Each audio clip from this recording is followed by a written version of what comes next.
Yes, y'all. Welcome back to the comic shop. No, this is not a prequel or a sequel or a spin-off or a reboot. This is just a straight-up, good old-fashioned sequel. Welcome to episode 6. I'm Pat Mest with, of course, Eugene Capon. Hey. How you feeling, man? How you doing? I'm doing pretty good.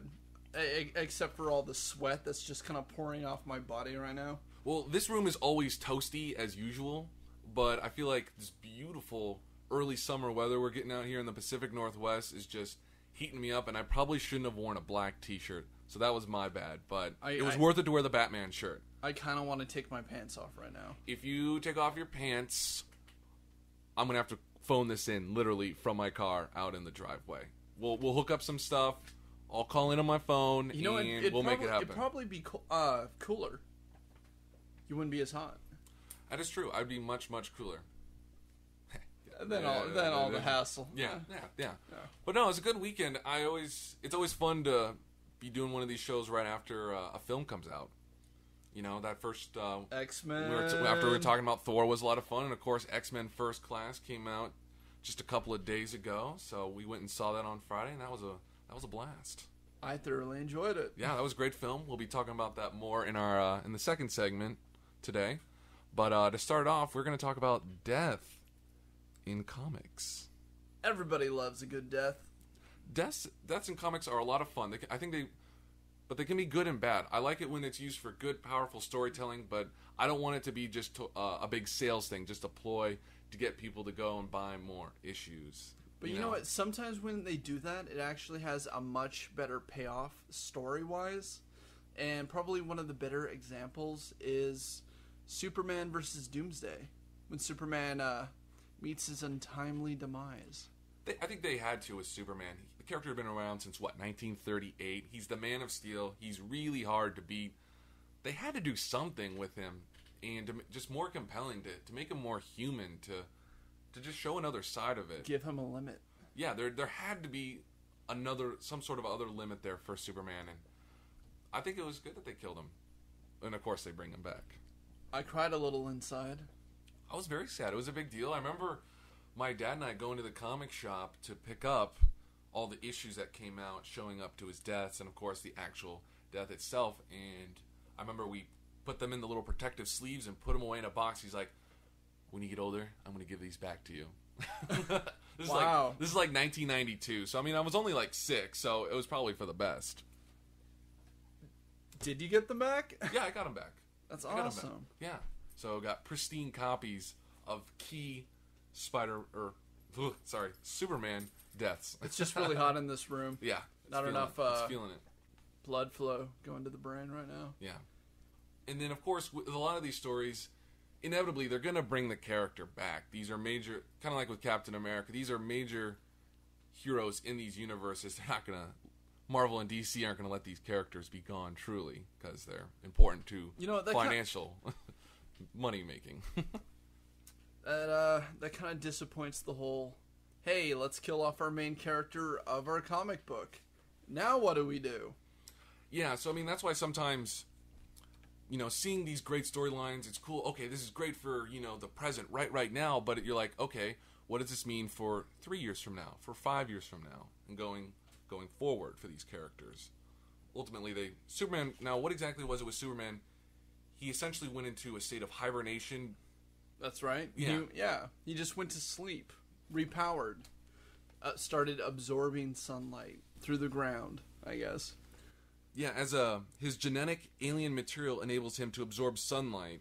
So essentially he went into hibernation, and once he had absorbed enough sunlight, he was recharging. He was a recharged. Giant battery. He's a big Prius, a big electric car, essentially. He just needed to... He's a hybrid. Yeah. God, Superman was so cutting edge. It's that alien technology. Well, Toyotas are from Japan. But anyways. So wouldn't those cars be more like Transformers? Dude, don't even get me started. I wish my car was a Transformer. Every day I get into my car hoping and praying that I'm going to find the little Transformers, Autobot logo and somehow unlock my car. And one day you will, sir. One day you will. So bad. I really just want my own Bumblebee. Okay, I want a Guardian who's a sweet transforming car. But what if you ended up with like a Decepticon and it tries to kill you? I'd be pretty pissed, to be honest, and I would definitely be checking out my warranty and looking for a possible refund. Yeah, that would suck. So, but yeah, back to Death in comics. Does the inevitable resurrection of most of these characters, does that take away from the death at all to you? What do you think? You know what? If they end up killing the character, I just feel like they're just gonna reboot the series anyway, so I shouldn't fret. You know, I've grown up, you know, and essentially, you know, Santa Claus isn't real, and then therefore most deaths in comics aren't going to be real. Yeah, at least when it comes to your major, you know, characters. Now, a great flip side of the coin, a character that died and truly stayed dead, other than some clones that popped up, but as we talked about, that'll always happen, is Gwen Stacy.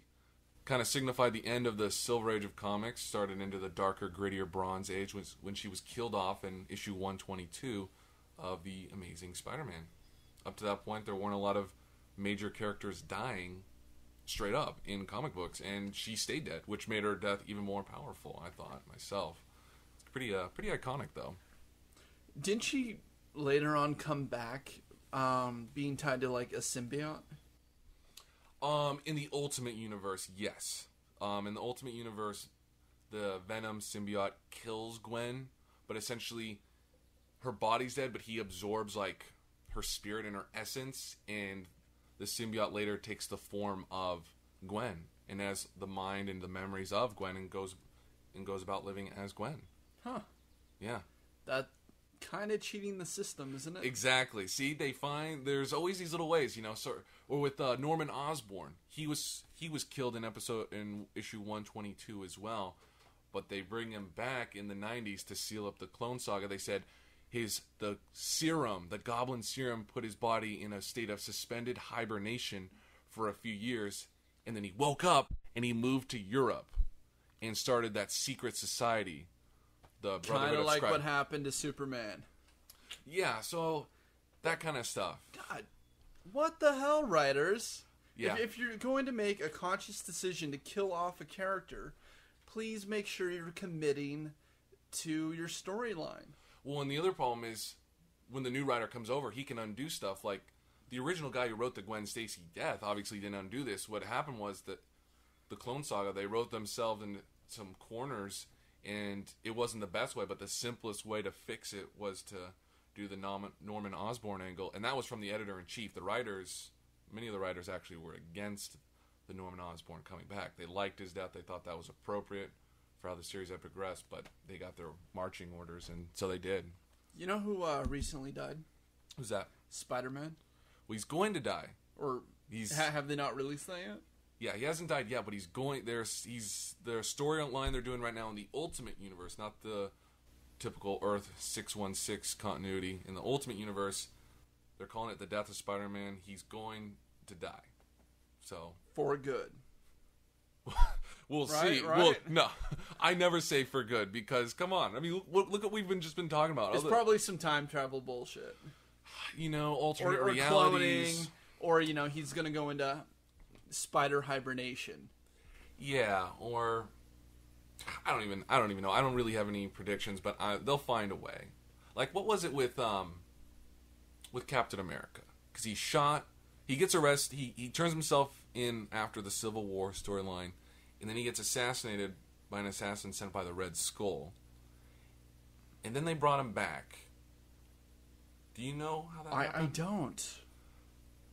I'm not caught up on my Captain America. Sorry. I don't know precisely off the top of my head, but I'm pretty sure it was something along the lines of he got shot, but it was something with like his spirit and his essence was still in there. Like, yeah, it put him into, again, it was like a suspended hibernation thing. He wasn't truly dead. But you know, on the other hand, that guy got frozen into a glacier and Yeah. survived. Yeah. So I think Steve Rogers is up to the task. I apologize because I did read the Captain America Reborn story stuff, but I don't got it off the top of my head right now. But yeah, just death in comics. Never say never. I think that's the one thing we can truly take away from this. I mean, didn't they just killed off Jonny Storm as well? You know, the Human Torch. Like, you know what? Jonny Storm was kind of an a-hole anyway. Yeah. Nobody really liked him. But, you know, maybe he's going to come back and be the new Captain America. Maybe. Possibly. That would be ridiculous. You can't have an actor play two different characters. In the same universe? Yeah. Unless you, I don't know, reboot the series. I've actually heard some rumblings that they want to take another stab at the Fantastic Four in film. Oh. We'll see. Can I play Johnny? Actually, I don't think the Fantastic Four films were nearly as good as a lot of the other ones, but I felt like it was... I feel like I'm almost pretty enough to play Johnny. I just gotta work on the voice work. Almost. Yeah. I don't think you can do the Fantastic Four any better on film. I think that's... I thought they did the characters justice. I just don't think it translated to film as well as some of the other characters do. Okay. But is there any character right now that you think is primed for a death? Some big shake-up? Off the top of my head, Wolverine. Wolverine? But I mean, how are you going to do it? First, Magneto rips all the metal out of his bones, just out of his body, just whoosh, because he can do that. And then as he's trying to rebuild himself back together, it basically burns out his mutation. And then Didn't they already do that, though? Then a simple bullet to the back of the head, since he cannot heal anymore. Okay. That's it. But yeah, I think the Superman death was pretty powerful. I would say it's more powerful than the Captain America death. I mean, Captain America is a badass and all, but he's a super soldier. Superman's the Man of Steel. He's an icon. He'd been around for 50 plus years at that point. I think him dying was a bigger... He's the original Boy in Blue. Yeah. I mean, it was cool to show him dying and all, but it almost feels like... Because up to that point, Doomsday hadn't been...